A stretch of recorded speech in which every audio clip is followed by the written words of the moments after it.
হরে কৃষ্ণ সমস্ত ভিউয়ার্সদের আবারও এই চ্যানেলে প্রীতি অভিনন্দন এবং শুভেচ্ছা জানিয়ে আসন্ন রাধা অষ্টমী মহোৎসব 11ই সেপ্টেম্বর 2024।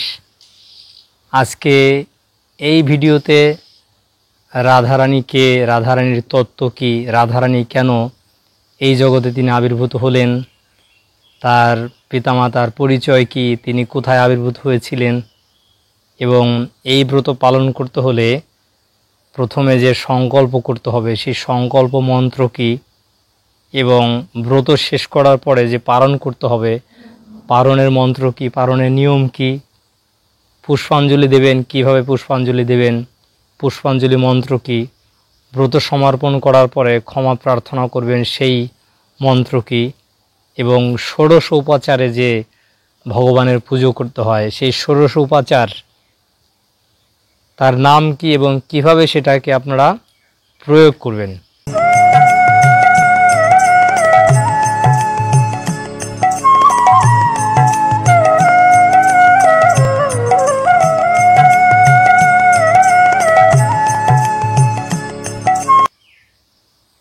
তাও বলে দেব কতক্ষণ পর্যন্ত উপবাস থাকতে হবে।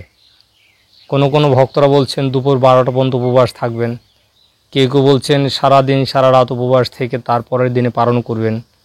উপবাস যদি 12টা পর্যন্ত থাকা হয় তারপরে কি খাবেন বা পালনের সময় কিভাবে পালন করতে হবে এবং অভিষেক যে করবেন অভিষেক করার সহজ পন্থা কী, বাড়িতেও কিভাবে, যাদের বিগ্রহ নেই তারাও কিভাবে রাধাকৃষ্ণের অভিষেক করতে পারবেন। তো আসুন বিস্তারিতভাবে আজকের ভিডিওতে এই রাধা অষ্টমীর শুভতিথির বিষয়ে, রাধারানীর তত্ত্ব সম্বন্ধে, ষোড়শ উপাচারের পূজা এবং কিভাবে এই ব্রত পালন করলে আমরা কোটি কোটি জন্মের পাপ থেকে মুক্ত হয়ে রাধারানীর শ্রীপাদপদ্মে ভক্তি লাভ করতে পারব।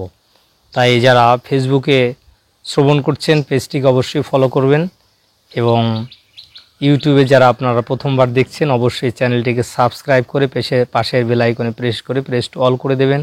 আর কোনো প্রশ্ন মন্তব্য থাকলে নিচের কমেন্ট বক্সে প্রশ্ন মন্তব্য করবেন।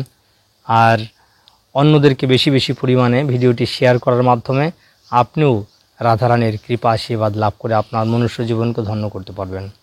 হরে কৃষ্ণ। তো প্রথমে যে কোনো কাজ, শুভ কাজ করার প্রথমেই আমাদের সংকল্প করতে হবে। তো কীভাবে সংকল্প করবেন? এই রাধা অষ্টমী হচ্ছে একটি বিশেষ তিথি। ইতিমধ্যে আমরা কৃষ্ণের জন্মাষ্টমী পালন করেছি ভাদ্র মাসে কৃষ্ণপক্ষের অষ্টমী তিথিতে। তো অষ্টমী তিথিটি খুবই মাহাত্ম্যপূর্ণ। তো সেই ভাদ্র মাসের শুক্লপক্ষের অষ্টমী তিথিতে শ্রীমতী রাধারানী উনি আবির্ভূতা হয়েছিলেন। তো এই যে অষ্টমী তিথি এতই মাহাত্ম্যপূর্ণ, তাই এই যে শুভ তিথিতে এমন কোনো ব্যক্তি নেই যে যিনি রাধা অষ্টমী ব্রত পালন করবেন না। এর আগের ভিডিওতে আপনারা শ্রবণ করেছেন, যদি শ্রবণ না করে থাকেন আমার অনুরোধ রইল এই রাধা অষ্টমী ব্রত পালন করলে কিভাবে আমরা কোটি জন্মের ব্রহ্মহত্যার পাপ থেকে, ভ্রূণ হত্যার পাপ থেকে মুক্ত হতে পারবো। রাধা অষ্টমী ব্রত পালন না করলে কিভাবে আমাদের পারমার্থিক এবং জাগতিক অমঙ্গল হবে, বিস্তারিতভাবে সেটা আমি বর্ণনা করেছি। যারা এখনও শ্রবণ করেননি আমার অনুরোধ রইল অবশ্যই আগের ভিডিওটি অবশ্যই শ্রবণ করবেন। তাই 11ই সেপ্টেম্বর সকালবেলা উঠবেন, উঠে প্রথমে হচ্ছে স্নান করা, পরিষ্কার পরিচ্ছন্ন কাপড় পরিধান করবেন, নতুন বস্ত্র পরিধান করলে খুব ভালো। যারা নিয়মিতভাবে তিলক সেবা করেন তিলক ধারণ করবেন। কণ্ঠিমালা তো সবার গলাতে রয়েছে, যাদের নেই তারা অবশ্যই কণ্ঠিমালা ধারণ করবেন, কেননা কণ্ঠিমালা ধারণ করাটা এটা অত্যন্ত মাহাত্ম্যপূর্ণ। যাদের গলাতে এরকম কণ্ঠিমালা রয়েছে এবং কপালে এরকম ঊর্ধ্বপুণ্ড তিলক রয়েছে, যমরাজ বলেছেন যমদূতদের কখনও কিন্তু তাদের কাছে তোমরা যাবে না, যদি ভুল করে যাও তাদেরকে প্রণাম করে সম্মান করে চলে আসবে। তাই তিলক ধারণ না করে, কণ্ঠিমালা ধারণ না করে যদি কোনো ব্রত, তপস্যা, দান, জপ যা কিছু করা হবে নিষ্ফল হয়ে যায়। তাই আপনারা চেষ্টা করুন এই শুভ তিথিতে কণ্ঠিমালা ধারণ করে, তিলক ধারণ করে, নতুন বস্ত্র পরিধান করে সকালবেলা উঠে বাড়িতে যে আপনাদের সিংহাসন রয়েছে সেখানে রাধাকৃষ্ণের আলেখ্য মানে ছবি আছে বা ছোট বিগ্রহ আছে, মূর্তি আছে, তার সামনে আরতি করবেন। আরতিতে কি কি থাকবে? 3টে ধূপকাঠি, বেজোড় সংখ্যার 3টি ধূপকাঠি, 5টি প্রদীপ মানে পঞ্চপ্রদীপ, একই সঙ্গে জয়েন করা পঞ্চপ্রদীপ, আর থাকবে কি একটি জল শঙ্খ, তার মধ্যে অর্ঘ্য জল থাকবে, গঙ্গা জল হলে ভালো, নালে মানে তীর্থ আহ্বান করে জল নেবেন, তার মধ্যে একটু চন্দন দেবেন, ফুল দেবেন, সেটা অর্ঘ্য হয়ে গেল। এরপরে একটু রুমাল রাখবেন, কিছু সুগন্ধি ফুল একটি থালাতে রাখবেন, আর চামর, ময়ূরপুচ্ছ, এই কয়েকটি জিনিস রাখবেন। তো প্রথমে আপনারা শঙ্খ বাজিয়ে মন্দির খুলে ভগবানকে এই সমস্ত উপাদান দিয়ে আরতি করবেন। তারপরে নৃসিংহদেবের কাছে প্রার্থনা করবেন, কেননা যে কোনো কর্ম করতে হলে দেখবেন আমরা শাস্ত্রে বলা হয়েছে যে প্রথমে বিঘ্ন বিনাশক যে গণেশের পুজো করতে হয়। গণেশের পূজা না করে কোনো পুজো করলে সেটা সিদ্ধি লাভ হয় না। হ্যাঁ, তো এই গণেশের এত মাহাত্ম্য কেন? গণেশ হচ্ছেন নৃসিংহদেবের ভক্ত। ব্রহ্মা সেটা বর্ণনা করেছেন, যৎপাদ পল্লব যুগং বিনিধায় কুম্ভ দ্বন্দ্ব প্রণাম সময়ে সঘনাদি রাজ বিঘ্নং বিহন্ত মলমস্য জগত্রয়স্য গোবিন্দমাদি পুরুষম তমহম ভজামে। এই গণেশ তার মস্তকের কুম্ভযুগলের উপর নৃসিংহদেবের পাদপদ্ম স্থাপন করেন। গণেশ হচ্ছেন নৃসিংহদেবের ভক্ত, এই জন্য গণেশের আরাধনা করলে সমস্ত বিঘ্ন নাশ হয়ে যায়। কিন্তু আমরা যদি সেই গণেশের প্রভু সাক্ষাৎ নৃসিংহদেবের পুজো করি, তার কাছে প্রার্থনা করি, তাহলে আমাদের জীবনের সমস্ত বিঘ্ন দূর হয়ে যাবে। এই জন্য প্রতিটি একাদশীতে আমি কিন্তু এই চ্যানেলে যারা সাবস্ক্রাইবার রয়েছেন তাদের জন্য এবং তাদের পরিবারের জন্য নৃসিংহদেবের চরণে 108টি তুলসী পত্র দিয়ে পুজো করা হয় এবং বিশেষ আরতি নিবেদন করা হয়। এটা ডেলি করা উচিত। নৃসিংহদেবের 108টি নাম, অষ্টোত্তর শতনাম ডেলি পাঠ করা উচিত। তাই আরতি করার পরে নৃসিংহদেবের স্তব করবেন, আরতি করবেন। এরপরে তুলসী হচ্ছে রাধারানীর অত্যন্ত প্রিয় বৃক্ষ। তুলসী বৃক্ষ, তমাল বৃক্ষ, বটবৃক্ষ, কদম্ব কেলি বৃক্ষ, কদম্ব বৃক্ষ রাধারানীর প্রিয়।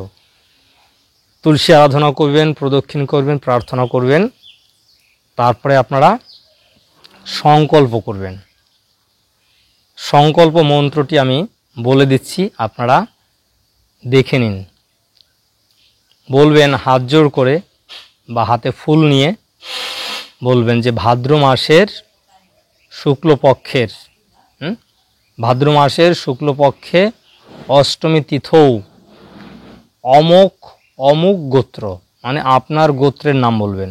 কেউ কাশ্যপ আছেন, কেউ শাণ্ডিল্য আছেন, ইত্যাদি ইত্যাদি, যে মধুকল্য আছেন, তাইলে বলবেন আপনার নিজের গোত্রের নাম বলবেন। যেখানে অমোঘ গোত্র আছে আপনার গোত্রের নাম বলবেন। আপনার গোত্র যদি শাণ্ডিল্য হয় বা কশ্যপ হয় তাহলে কশ্যপ গোত্র বলবেন। অমোঘ দেব শর্মা মানে আপনার নাম কি? গোপাল দাস হতে পারে, গোবিন্দ দাস হতে পারে, রাম দাস হতে পারে, রাম সাহা হতে পারে ইত্যাদি। রাধারানী হতে পারে, বিশাখা হতে পারে, যা নাম আপনার সেই নাম বলবেন। অমোঘ দেব শর্মার জায়গায় আপনার নাম। শ্রী রাধা অষ্টমী ব্রত অহম করিষ্যে, এটা বলে হাতে যে ফুল নিলেন রাধারানীর চরণে, শ্রীকৃষ্ণের চরণে ফুলটা দিয়ে সংকল্প করলেন যে আজকে আমি, হে শ্রীমতী রাধারানী, হে পরমেশ্বর ভগবান শ্রীকৃষ্ণ, আপনার প্রীতির জন্য এই ব্রত আমি পালন করছি। আপনি আমাকে কৃপা করুন যাতে নির্বিঘ্নে এই ব্রত আমি সম্পূর্ণ করতে পারি। তো এইভাবে সংকল্প মন্ত্র বলবেন। তো ভগবান শ্রীকৃষ্ণ যখন এই জগতে অবতীর্ণ হন ভগবান শ্রীকৃষ্ণ কখনো একা এই জগতে আসেন না। যত ধরনের লীলা রয়েছে শ্রীকৃষ্ণের, তার লীলার সহায়তা হচ্ছেন শ্রীমতী রাধারানী। একসময় ভগবানের যে নিত্যধাম গোলকধামে ভগবান শ্রীকৃষ্ণ একসময় অবস্থান করছিলেন। তখন ভগবানের শ্রীকৃষ্ণের বাম অঙ্গ থেকে একটি অত্যন্ত অপরূপা সুন্দরী কন্যা প্রকট হলেন। সেই শতশৃঙ্গ পর্বতে রাসমঞ্চে সেই সুন্দরী অপরূপা দিব্য কন্যা তিনি হাতে পুষ্প নিয়ে ভগবান শ্রীকৃষ্ণের চরণে অর্পণ করার জন্য ধাবিত হলেন। তাহলে গোলক বৃন্দাবনের শতশৃঙ্গ পর্বতে রাসমঞ্চে রাধারানী আবির্ভূত হয়েছিলেন, সেই জন্য তার নাম হয়েছে রাধা। রাধা এই যে রাসমঞ্চে শতশৃঙ্গ পর্বতের রাসমঞ্চে আবির্ভূত হয়েছেন, সেই জন্য রাস রয়াকাশ রাস, এই রাসের প্রথম অক্ষর হচ্ছে রা। আর প্রকট হয়েই সঙ্গে সঙ্গে তিনি শ্রীকৃষ্ণের সেবা করার জন্য তার উদ্দেশ্যে ধাবিত হয়েছেন। তাই ধাবিতের প্রথম অক্ষর হচ্ছে ধা। এই জন্য তার একটি নাম হচ্ছে রাধা। রাসমঞ্চে আবির্ভূত হয়ে শ্রীকৃষ্ণের সেবার জন্য উনি ধাবিত হলেন, তাই ওনার নাম হচ্ছে রাধা। উনি অনুরাধা নক্ষত্রে আবির্ভূত হয়েছিলেন। এই ভাদ্র মাসের শুক্লপক্ষের অনুরাধা নক্ষত্রে দুপুর 12টার সময় মধ্যাহ্নকালে উনি আবির্ভূত হয়েছিলেন। তাই রাধারানী এবং কৃষ্ণের মধ্যে কোনোই পার্থক্য নেই, শুধু দেহের পার্থক্য। কৃষ্ণের শরীর থেকে এই জগতের সমস্ত কিছু প্রকাশ হয়েছে। ভগবান সেটা গীতায় বলেছেন, অহম সর্বস্ব প্রভাব মত্ত সর্বং প্রবর্ততে ইতিমত্তা ভজন্তে মাম বোধাভাব সমন্বিতা। তাই রাধা কৃষ্ণ এক তনু দুই দেহ ধরি, রাধা কৃষ্ণ এক তনু দুই দেহ ধরি লীলা করছেন। তাই রাধা হচ্ছেন শ্রীকৃষ্ণের পূর্ণ শক্তি, রাধা পূর্ণ শক্তি, কৃষ্ণ পূর্ণ শক্তিমান। দুই তত্ত্ব ভেদ নহে শাস্ত্র প্রমাণ। কেউ যদি মনে করেন রাধা একজন সাধারণ নারী আর কৃষ্ণ একজন সাধারণ পুরুষ, তাহলে এটা কিন্তু মহা অপরাধ হবে। তারা এই জগতের কোনো নর নারী নন। যত দেবতা, যত গন্ধর্ব কিন্নর, সমস্ত রাধার শ্রীকৃষ্ণের শরীর থেকে প্রকাশ হয়েছে, আর যত দেবী রাধারানীর অঙ্গ থেকে প্রকাশ হয়েছে।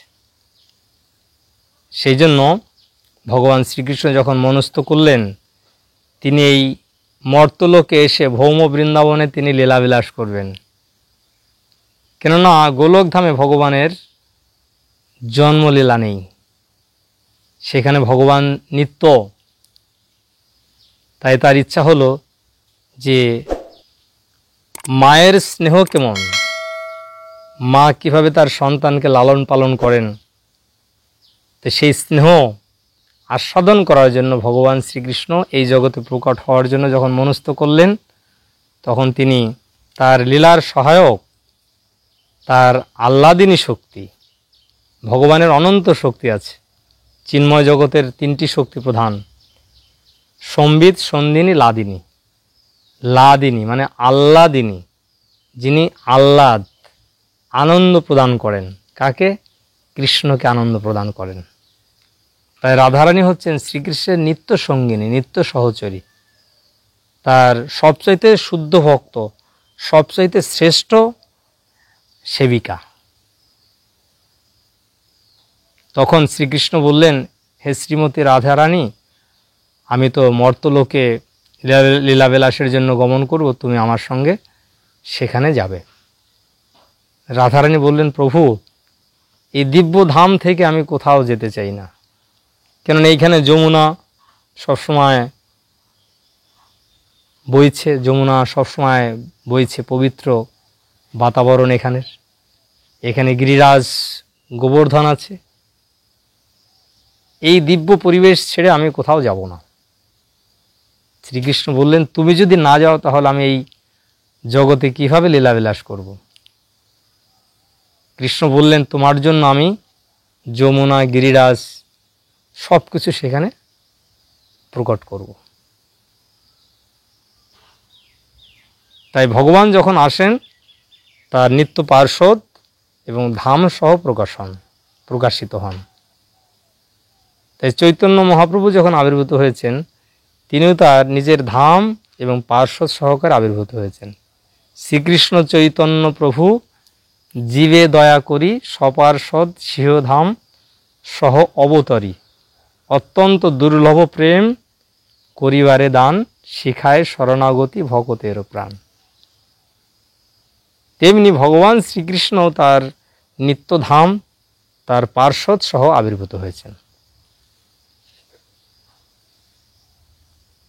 তো নারদ মুনিকে এক সময় বহুলাস্য তিনি জিজ্ঞাসা করলেন, রাধারানী কেন এই জগতে আবির্ভূত হলেন, তার আবির্ভূত হওয়ার কারণ কি? তখন খুব সুন্দর একটি কাহিনী তিনি বললেন। এই কাহিনী বিভিন্ন শাস্ত্রে রয়েছে। এক সময় কলাবতী এবং সুচন্দ্র নামে এই গোপী তারা পূর্বজীবনে কঠোর তপস্যা করেছিলেন এবং তাদের তপস্যায় সন্তুষ্ট হয়ে তারা শ্রীকৃষ্ণের দ্বারা বর প্রাপ্ত হয়েছিলেন। তারা এমন একটি কন্যা সন্তান লাভ করবেন যে কন্যা সন্তানের প্রতি হবে স্বয়ং নারায়ণের মতো একজন গুণসম্পন্ন পুরুষ। তাই সেই সুচন্দ্র এবং কলাবতী এই ব্রজধামের মহাবন রাবেলে তারা বৃষভানু এবং কীর্তিদা সুন্দরী নামে আবির্ভূত হলেন। বিশ্বভানু রাজা এবং কীর্তিদা সুন্দরী নামে তারা আবির্ভূত হলেন। কিন্তু দুর্ভাগ্যবশত তাদের কোনো সন্তান ছিল না, নিঃসন্তান ছিল। তারা কঠোর তপস্যা করেছিলেন। তো এক সময় এমন একটি লীলা হলো যে বৃন্ধা পর্বত এবং হিমালয় পর্বত, এই সমস্ত পর্বতেরা কিন্তু এক একজন ব্যক্তিত্ব। হিমালয় পর্বতের কন্যা হলেন পার্বতী, অত্যন্ত সুন্দরী। তো সেই পার্বতী এই হিমালয় তিনি এমন আশীর্বাদ লাভ করেছিলেন যে তার যে কন্যা তিনি এক মহান পুরুষকে, যিনি অত্যন্ত সৌন্দর্যমণ্ডিত শক্তিশালী এক পুরুষকে তিনি বিবাহ করবেন। এটা জানতে পেরে বিন্ধ্যাচল পর্বত তিনি দুটি কন্যা সন্তান জন্ম দিলেন। তাই এই কন্যা সন্তান এতই সুন্দরী ছিল, তো সে এক সময় সেই কন্যা সন্তানদের তিনি মাটিতে শুয়ে রেখেছিলেন। মানে অনেক সময় বাচ্চাদেরকে রোদে শুয়ে রাখা হয় না শীতের দিনে। তো কংস ইতিমধ্যেই উনি ঘোষণা করেছিলেন বিগত 10 দিনের মধ্যে যত শিশু জন্ম হয়েছে ব্রজে সকলকে হত্যা করো, সমস্ত অসুরদের আদেশ দিয়েছিলেন। তখন প্রথমে উনি পুতনা রাক্ষসীকে পাঠিয়েছিলেন। তা পুতনার একটি বিশেষ গুণ ছিল, মানে কি গুণ? সে যে কোনো রূপ ধারণ করতে পারত, সে আকাশে উঠতে পারত। তখন আকাশে উঠতে উঠতে তিনি দেখতে লাগলো যে ভূমিতে কোথায় কোথায় এরকম শিশুর জন্ম হয়েছে। যখন দেখলেন যে অপরূপা সুন্দরী দুটি কন্যা, ফুটফুটে কন্যা ভূমিতে শয়ন করে আছে, তখন সে পুতনা সে দুটো কন্যাকে নিয়ে সে আকাশে উড়ে চলল। আর এদিকে সমস্ত ব্রাহ্মণেরা তারা ওখানে যজ্ঞ করছিল। তখন সেই বিন্ধ্যাচল পর্বতের আত্মীয় স্বজন, তার সমস্ত বন্ধু বান্ধবেরা তারা বলল, দেখুন আপনার যে দুটো কন্যাকে এই রাক্ষসী নিয়ে চলে যাচ্ছে। তখন রাক্ষসদেরকে হত্যা করার জন্য বিভিন্ন প্রকার মন্ত্র আছে। তা ব্রাহ্মণেরা তারা যজ্ঞে আহুতি দিতে লাগলো, অসুর মারণ মন্ত্র। সেই মন্ত্রের শক্তিতে সেই রাক্ষসী আস্তে আস্তে দুর্বল হয়ে যেতে লাগলো। তার মনে হলো এই সন্তান দুটি অত্যন্ত ভারী, আর নিয়ে যেতে পারছেন না, তাই দুটি সন্তানকে ফেলে দিল। তো একটি সন্তান মাটিতে পড়ল। সেই বিষভানু রাজার আর একটি ভাই ছিল,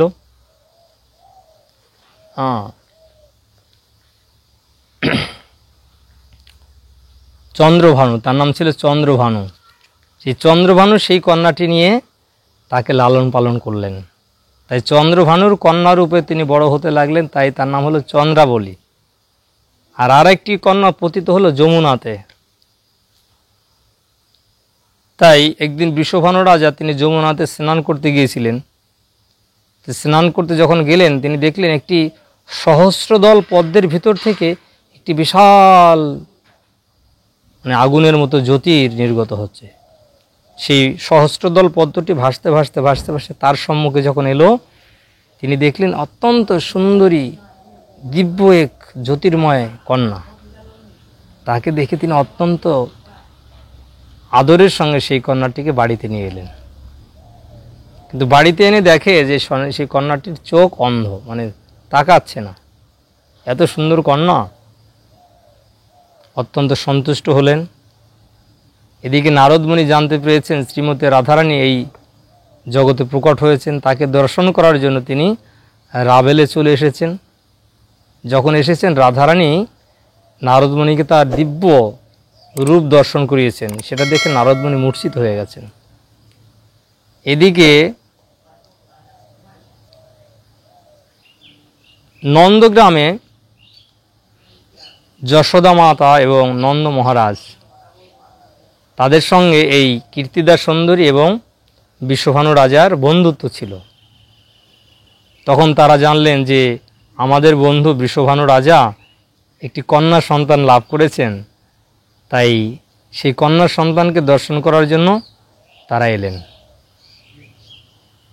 তো যখন সেই কন্যা সন্তানকে দোলনার উপর রেখেছিলেন, বিষভানু এবং কীর্তিদা সুন্দরী, যশোদা এবং নন্দ মহারাজ তারা একান্তে বিভিন্ন প্রকার কথাবার্তা বলছেন। সেই সময়ে শ্রীকৃষ্ণ একা একা সে হামাগুড়ি দিয়ে রাধারানী যে দোলনার উপরে ছিলেন সেখানে গিয়ে তার বক্ষে তার হাত স্থাপন করেছেন। কেননা রাধারানী তো এই জগতে আসতে চেয়েছিলেন না।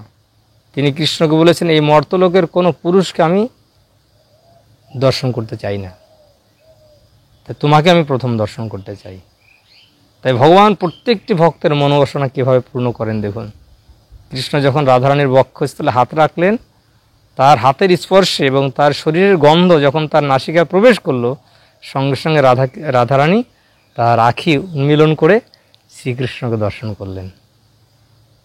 একটু পরেই নন্দ মহারাজ এবং বিষভানু রাজা এসে দেখলেন তার কন্যাটি, তার চোখ দুটি খুলে গেছে। এটা দেখে তারা মহা আনন্দে তিনি ব্রাহ্মণদের 2 লক্ষ গাভী দান করলেন। এইভাবে নন্দ মহারাজ এবং মা যশোদার অনেক প্রশংসা করতে লাগলেন। আজকে আপনারা এসেছেন, আপনার পুত্র এখানে এসেছেন, এই জন্যই আমার কত সৌভাগ্য যে আমার কন্যা আজ তার দৃষ্টি ফিরে পেয়েছে। এইভাবে তারা একে অপরের প্রশংসা করতে লাগলেন। এভাবে রাধারানীর দৃষ্টি ফিরে পেলেন। তো এই যে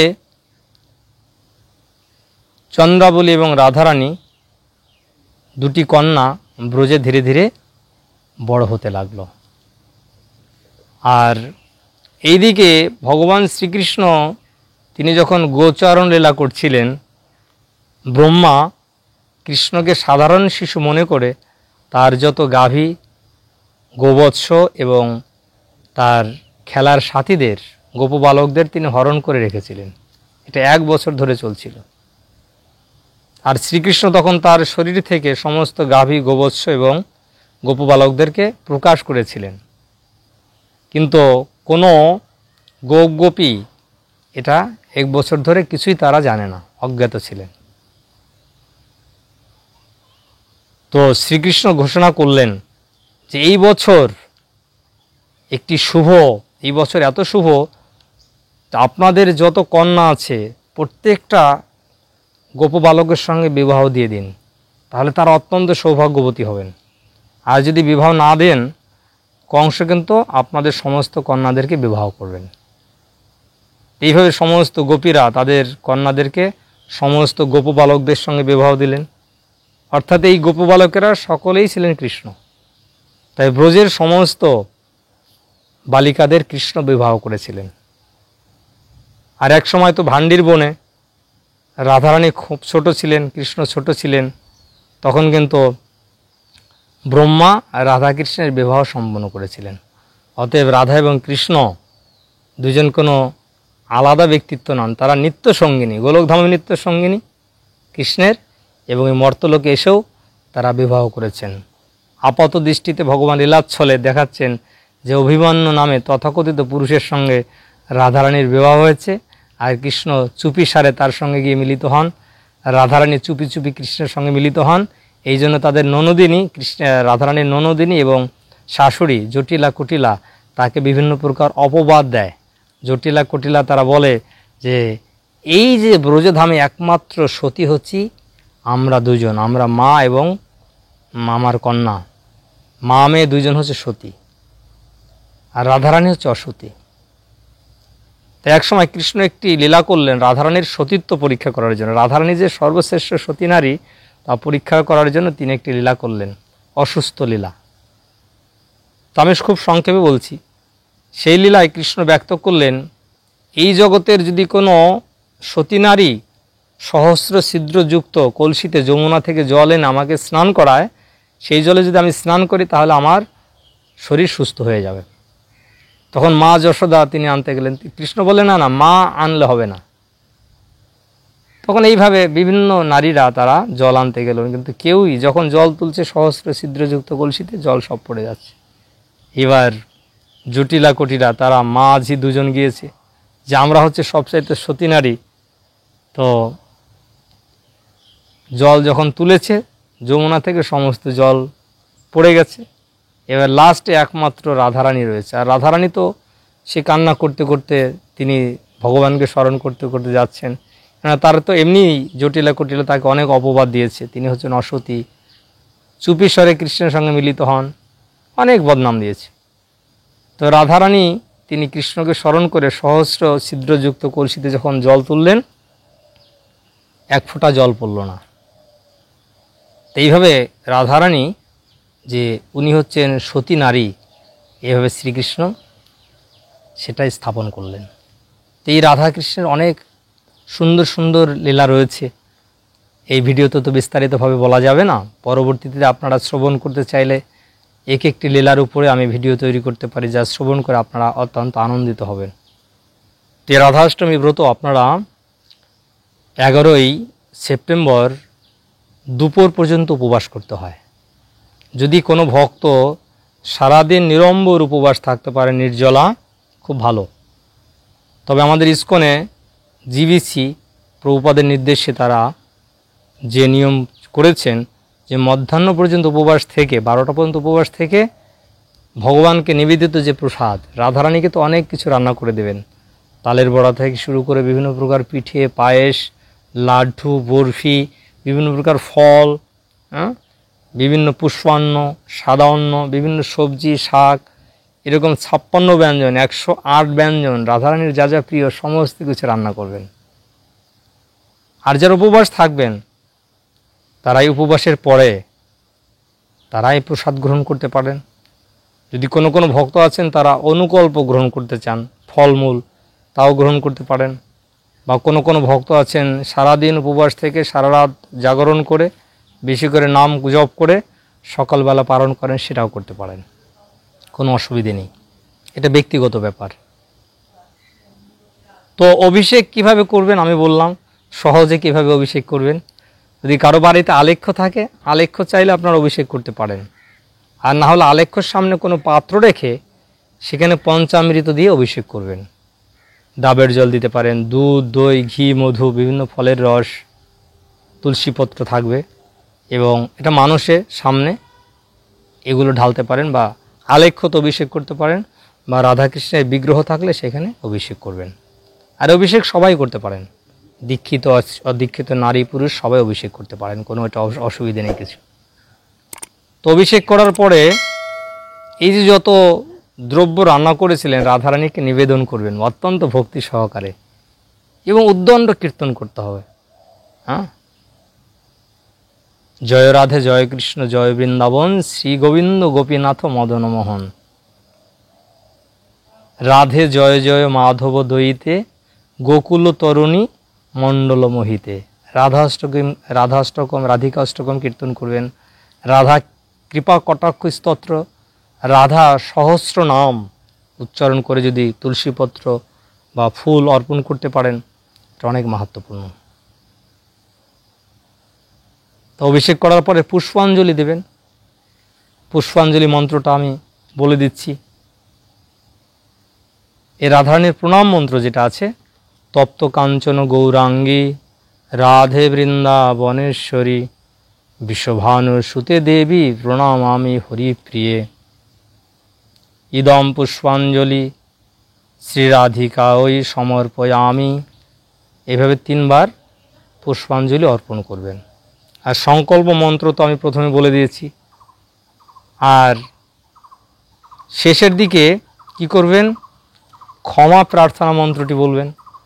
সেটা তো আমি আগের ভিডিওতে বলে দিয়েছি, তো এটাও বলে দেই। মন্ত্রহীনম ক্রিয়াহীনম ভক্তিহীনম জনার্দন মৎপূজিত ময়াদেব পরিপূর্ণম তদস্তুমে। এই মন্ত্র বলে রাধারানীর কাছে ক্ষমা প্রার্থনা করবেন যদি কোনো ত্রুটি হয়ে যায়। ত্রুটি বিচ্যুতি তো অনেক হয় আমাদের। আর পালন করবেন কখন, যদি আপনারা পুরো দিন পুরো রাত উপবাস থাকেন, তার পরের দিন অর্থাৎ 11ই সেপ্টেম্বর উপবাস ব্রত পালন করলেন, 12ই সেপ্টেম্বর সূর্যোদয়ের পরে আপনারা পালন করবেন। পালনের মন্ত্র আমি বলে দিচ্ছি, এই মন্ত্র বলে আপনারা পালন করবেন। সর্বায় সর্বেশ্বরায় সর্বপতায় সর্বসম্ভাবায় গোবিন্দায় রাধেজিকো নমো নমঃ। এই মন্ত্রটি বলে পালন করবেন। আর ষোড়শ উপাচারে রাধারানীর পূজা করলে খুব ভালো। ষোড়শ উপাচার কীভাবে অ্যাপ্লাই করবেন, ষোড়শ উপাচার যেরকম, প্রথম উপাচার হচ্ছে আসন। তো রাধারানীর একটা আসন অর্পণ করবেন, মানুষেও করতে পারেন। ইদম আসনম, হ্যাঁ, ইদম আসনম। দ্বিতীয় হচ্ছে স্বাগতম সুস্বাগতম, এতৎ পাদ্যম, পাদ্য অর্পণ করবেন। 4 নম্বর হচ্ছে এতৎ ইদম অর্ঘম, 4 নম্বর হচ্ছে ইদম অর্ঘম। 5 নম্বর হচ্ছে ইদম আসমনীয়ম, আসমনীয় দান করবেন। ষষ্ঠ হচ্ছে এসো মধুপর্কহ। সপ্তম হচ্ছে ইদম পুনরাসমনীয়ম। অষ্টম হচ্ছে ইদম স্নানীয়ম। নবম হচ্ছে ইদম বস্ত্রম। দশম হচ্ছে ইমানি আভরণ আনি। একাদশ হচ্ছে এসো গন্ধ। দ্বাদশ হচ্ছে এতানি পুষ্পানি। ত্রয়োদশ হচ্ছে এসো ধূপ। চতুর্দশ হচ্ছে এসো দীপ। এবং 15 নম্বর হচ্ছে ইদম নৈবেদ্যম। এবং 16 নম্বর হচ্ছে নমস্কারম, অর্থাৎ প্রণাম করবেন। এইভাবে প্রথমে এই 16টি উপাচার গুরুদেবকে অর্পণ করবেন, তারপরে গৌরাঙ্গকে অর্পণ করবেন, তারপরে কৃষ্ণকে অর্পণ করবেন, তারপরে রাধারানীকে অর্পণ করবেন। এভাবে ষোড়শ উপাচারে এই বিশেষ তিথিতে রাধারানীর উদ্দেশ্যে আপনারা এটা অর্পণ করবেন। আর এই তিথিতে দান করা খুব মাহাত্ম্যপূর্ণ।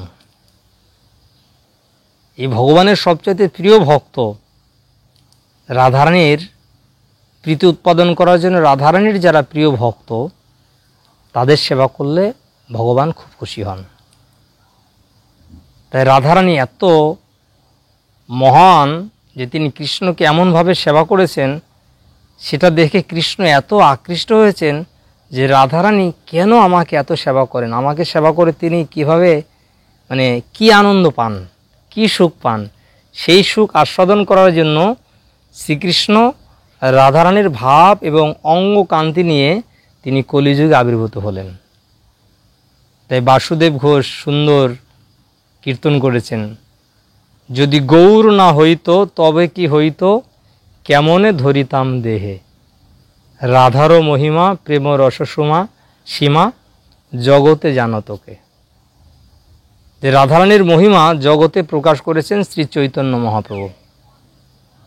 তাই যারা শক্তির উপাসনা করেন তাদেরকে বলা হয় শাক্ত, যারা শিবের উপাসনা করেন তাদের বলা হয় শৈব, যারা গণেশের উপাসনা করেন তাদের বলা হয় গণপত্য, যারা বিষ্ণুর উপাসনা করেন তাদের বলা হয় বৈষ্ণব, যারা কৃষ্ণের উপাসনা করেন তাদের বলা হয় কাষ্ণ, আর যারা রাধারানীর উপাসনা করে, রাধারানীর অনুগামী, তাদের বলা হয় গৌড়ীয়। তাই ব্রজধামে সমস্ত ব্রজবাসীরা তারা রাধারানীর চরণ আশ্রিত, আর রাধারানী হচ্ছেন ব্রজের রানী, বৃন্দাবনের ঈশ্বরী। তাই চৈতন্য মহাপ্রভু এই রাধারানীর মহিমা জগতে প্রকাশ করেছেন। তাই আমরা যদি সেই ব্রজধামে রাধারানীর কৃপা লাভ করতে চাই, তাহলে আমাদের চৈতন্য মহাপ্রভুর চরণে আশ্রয় গ্রহণ করে তার আরাধনা করার মাধ্যমে আমরা রাধারানীর কৃপা কটাক্ষ খুব সহজে লাভ করতে পারব। তাই প্রবোধানন্দ সরস্বতী তিনি বলেছেন যে যথা যথা গৌর পদার বৃন্দে বৃন্দে তো ভক্তি কৃতপুণ্য রাশি, তথা তথা উৎসর্পতি হৃদয় অকস্মাৎ রাধা পদাম্বুজ সুধাম্ব রাশি। আমরা যেমন যেমন ভাবে শ্রী চৈতন্য মহাপ্রভুর পাদপদ্মে আমাদের আসক্তি ভক্তি উৎপন্ন হবে, এই ভক্তি যত উৎপন্ন হবে, হৃদয় অকস্মাৎ হঠাৎ একদিন রাধারানীর চরণে আমাদের ভক্তি প্রকট হবে, এবং তখনই আমরা রাধারানীর শ্রী পাদপদ্মে নিজেকে আত্মসমর্পণ করে আমাদের মনুষ্য জীবনকে ধন্য করতে পারব। তাই আমি আশা করব আপনারা এই রাধাষ্টমী মহাব্রত অত্যন্ত নিষ্ঠা সহকারে পালন করুন, আর অন্যদেরকে পালন করার জন্য এই ভিডিওটি শেয়ার করুন, যাতে তারা এই রাধারানীর মহিমা, পূজাবিধি, সংকল্প মন্ত্র, পারণ মন্ত্র, ক্ষমা প্রার্থনা, গীত, ভজন, ভোগ নিবেদন, অভিষেকের এই পদ্ধতি জেনে তারাও লাভবান হতে পারে। সকলকে অনেক অনেক ধন্যবাদ। সকলে ভালো থাকবেন, সুস্থ থাকবেন, রাধারানীর কৃপা সকলের প্রতি বর্ষিত হোক, এই কামনা করে আজকে এখানেই সমাপ্ত রাখব। হরে কৃষ্ণ।